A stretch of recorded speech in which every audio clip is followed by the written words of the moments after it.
मी साहेबांना सांगितलं जरा शांत राहू द्या, हे शांतच होत नाही. मी तिकडे पॅसिफाय करायला बघतोय की इथे पोस्टर लावले. असं चित्र निर्माण झालं होतं काय हे लोक फक्त नाटासाहेबांसाठी पक्षात आहेत. समजतात आता आपल्या माणसासाठी भांडायचं आहे, काम करायचं आहे. आपलेच भावंड अशी करतात तर ते सर्व बॅलन्स करताना खूप नाकीनं होत होते. दुसरं मला जास्ती त्रास होत होता नाटासाहेबांना मी परत ह्याच्यात आणायचं का. माझे पप्पा असले असते तर मी आणलं नसतं. मला असं वाटत होतं की नाटासाहेबांनी परत कशाला त्रास सहन करायचा. देवाने त्यांच्याकडे पैसे दिले आहे, देवाने त्यांच्याकडे अनुभव दिला आहे, त्यांच्या अख्ख्या जगात पोचती आहे, त्यांचे मित्र परिवार कोण आहेत मला चांगलं माहित आहे. मी खूप विचार करून करून हे एकट्याने नाही केलेलं, हे सर्व नरेश म्हस्के साहेबांनी पण केलेलं आहे, तेही मागे लागले होते. मग मी विचार केला, मला 3-4 जण बोलले नाटासाहेब एकदम फ्रेश दिसते, नाटासाहेब एकदम खुश दिसते, एकदम हेल्दी दिसते, ते भेटायचे. मग मी तरी विचार करायचो परत आपला काय ह्या वयात आता परत नाटासाहेबांना त्रास होईल. मग मी नाटासाहेबांना आमचं बोलणं चालू होतं. मी नाटासाहेबांना रिक्वेस्ट केली, नाटासाहेब तुम्हाला यायला पडेल, मी वरती सर्व मांडणी करून ठेवलेली आहे.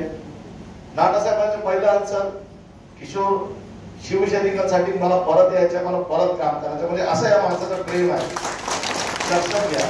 आता त्यांचं इलेक्शन झालं,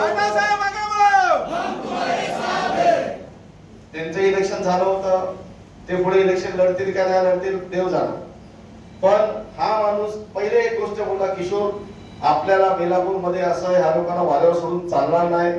माझ्यासाठी पण लोकांनी काम केलेलं आहे, आपले शिवसैनिक आहेत, आपल्याला इथे भगवा फडकवायचा आहे.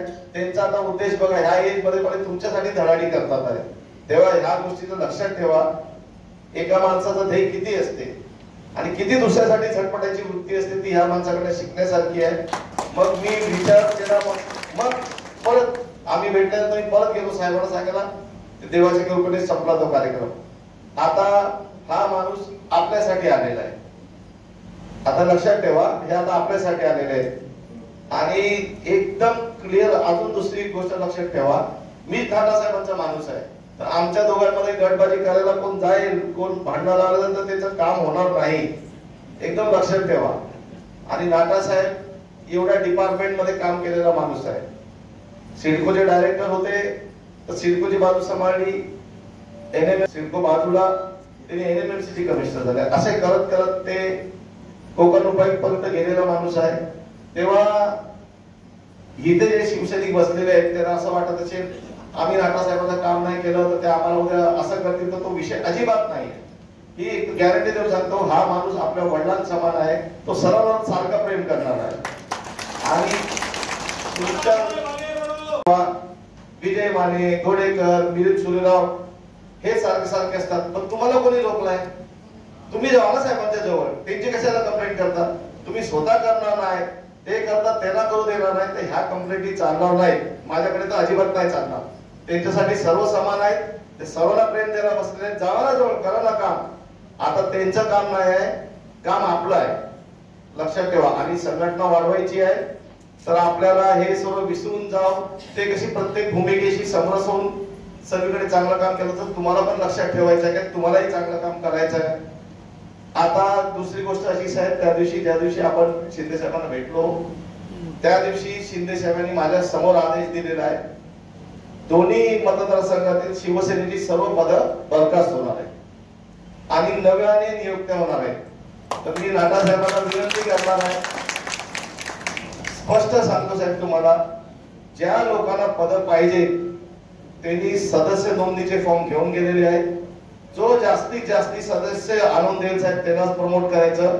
माझ्या जवळचा कोण नाही, यांच्या जवळचा कोण नाही, जो जास्तीत जास्त सदस्य नोंदणी करेल, पक्षासाठी काम करेल. कारण शिंदे साहेब त्या दिवशी स्पष्ट बोलले, आपला पक्ष हा कार्यकर्त्यांचा पक्ष आहे, जो कार्यकर्ता जास्ती काम करेल त्याला संधी मिळणार आहे. तर तुम्हाला लोकांना कोणी रोखलेलं नाही, दुसऱ्यांच्या कंप्लेंटी करू नका.